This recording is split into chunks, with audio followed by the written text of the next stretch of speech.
Well, one of our major players in trainer driver Jack Trainor will be heading to Club Menangle on Saturday night with very bright prospects in numerous races. I caught up with Jack to have a look at their prospects. Well, Jack, before we have a look at the chances of Club Menangle on Saturday night, you just gave plenty of cheek with the well-supported the Golden Cross as stable driver for the powerful Bradley Abbott team.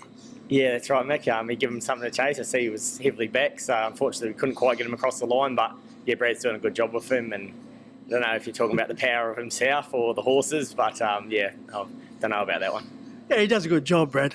Yeah, he does. He's obviously a hard worker and known him for a long time, and yeah, managed to get my name back on the spinning wheel of drivers, so don't know when my next drive will be for him, but we'll take him when we get him.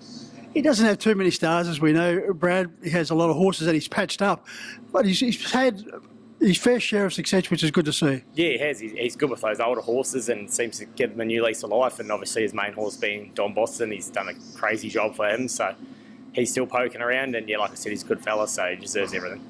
Let's have a look at your drives in the second event. You kick off with Volunteer, safely held in the carousel, but form prior to that was very solid. Yeah, that's right. They sort of just dropped him in the carousel final. I was in the 1-1 and the horse was just outside me. I really had nowhere to go until about the last 100 metres, so that's not really his go.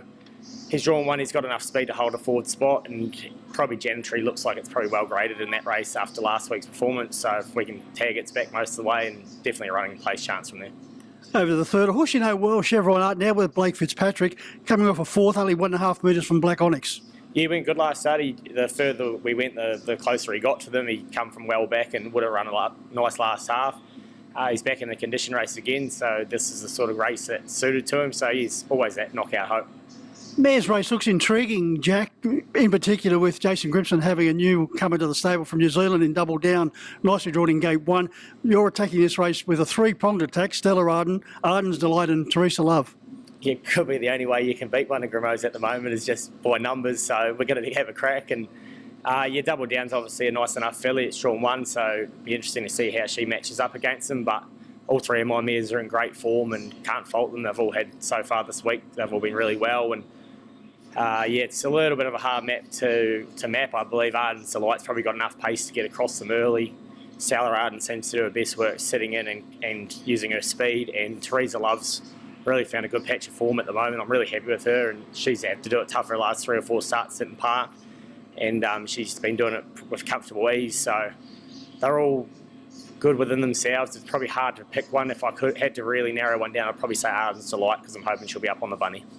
Yeah, they've all drawn the middle of the field and out, so not much luck there. But Stella Arden will be driven by James Locke. The naturally gifted Jack Brown will be driving Arden's Delight, and you're taking Teresa Love. I thought that may have been a bit of a play that you're going for Teresa Love. Oh, not really. Like, obviously, Stella Arden needed the 5-point claim, so I'm more than happy to use James Locke. He's driving good form at the moment. And Jack's won his last 2 on Arden's Delight, and she's the biggest horse in our stable, and he's about the size of a jockey, so she seems to go for him. I don't think she even knows he's sitting in the cart behind him, and I did make a joke this morning that I was going to drive her so I could cut her loose, and he told me that I wasn't, so by the looks of things, I'm on Teresa Love by that reason only. Might be a little bit of extra weight there with the Moe's growing. Yeah, it's pathetic, because actually I think he might have shaved it off, so he should too. Over to race 5. Nicely drawn in gate 2 is BKSY, coming off a second to Sahara Siyoko at Newcastle. Yeah, she went really good last start at Newcastle. Just got beaten by one with just as good of a trip and probably a better horse. So I'm probably going to scratch her out of this race, Mick, and hopefully I get to drive on Firefox. I just think it's probably a little bit tough for her, and she'll race next week in the 30 grand mares, and then she's off to the breeding season. So just don't feel the need to beat her up for no reason. Yeah, it is a quality race. Firefox resuming on the back of trialling well. Loyal is probably heading to the Kilmore Cup where he's got to run, and of course My Ultimate Ronnie.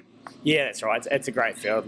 Obviously, I've sort of put her in that hoping she might just fall short of the free-for-all and make the condition race, but she's just been such a good mare, and with one more start coming the following week, I just don't really see the point in sending her around and for no reason. Over to race 7, the well-named I'm in Trouble has been in more trouble than Ned Kelly in recent times, but coming off a better run, third to Lochiel now under the care of Seaton Grimer.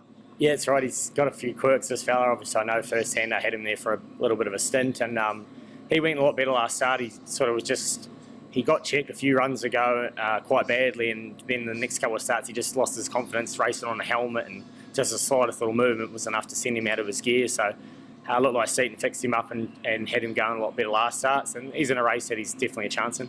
Yeah, that looks to be the case, Jack. Every time there's a little bit of a movement near him, he just sort of like balks and he's off his gate. Yeah, that's right. Like he's just so quirky. He's not a real silly horse or anything like that. But like I said, he did cop quite a bad check under Mike here a few starts ago, and just seems to have fully knocked his confidence. So hopefully he's got that out of his head now, and he does everything right. Over to race 8. Another horse you know well, Ideal in Dreams. 5 starts for you, 3 wins. Had a few trainers, David Thorne, now with Adam Regari and Cam Ross, but going by the trials, looks to be ready to hit the ground running. Yeah, she is. I drove her in a trial last Wednesday, and she felt really good. We just didn't knock her around too much, and yeah, she seems to be looking really good and doing well for David Thorne. And she's got into the B division of these mares races, and yeah, I think she'd be awfully hard to beat in that off how she felt at the trials. Is there a best? I think Ideal and Dreams would be my best drive, and yeah, if you wanted something else, probably Arden's Delight, the best of my 3. Jack, unfortunately, during the Brisbane Winter Carnival, which was a great success, you were involved in a little bit of a fracas. We're going to be very respectful to all parties concerned, but there's been some good news as far as the 3 months disqualification, the $5,000 fine.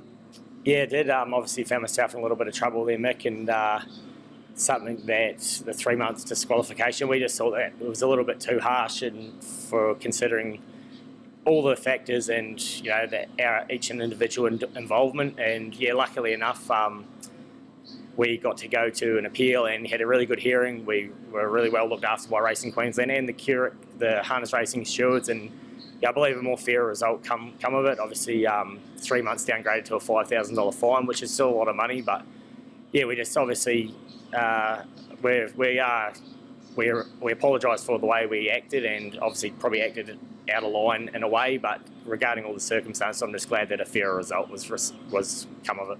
And it's certainly a great result for Jason Grimson as well, and it hasn't received a lot of publicity. No, it's funny. There was a lot of publicity when the hammer come down and we were outed, and then everyone seems to have gone quiet since. But it's the racing game. It's what we're part of, and we don't listen to the white noise too much. We just worry about ourselves, and we're just happy that we can move on with our lives and our careers, and put it all behind us and learn from our mistakes. Yeah, the good thing, as you said, you got a very fair hearing, and certainly everything was taken into consideration. Yeah, it was. It was a quick process too. So that was probably the best thing. Obviously, dealing with a few other authorities with appeals, they seem to be able to drag on a lot. Where Queensland just once again were leaps ahead and bounds. Just got it done prim and proper, and everything was done within a reasonable time frame. So for that, we were really grateful. A great relief to both you and Jason, and no doubt the other parties as well, just to be able to get on with your lives and also get on with earning a living. Yeah, that's right. Like, that's what it comes down to, and I think a lot of it too was that it doesn't just affect my life and my living. Obviously we have staff and then owners and rents and things like that. So yeah, for what the punishment was going to be, it didn't fit the crime, and I'm glad that the appeals board's seen it that way too. Well, let's hope the luck continues at Club Menangle on Saturday night. Awesome, thanks, Mick.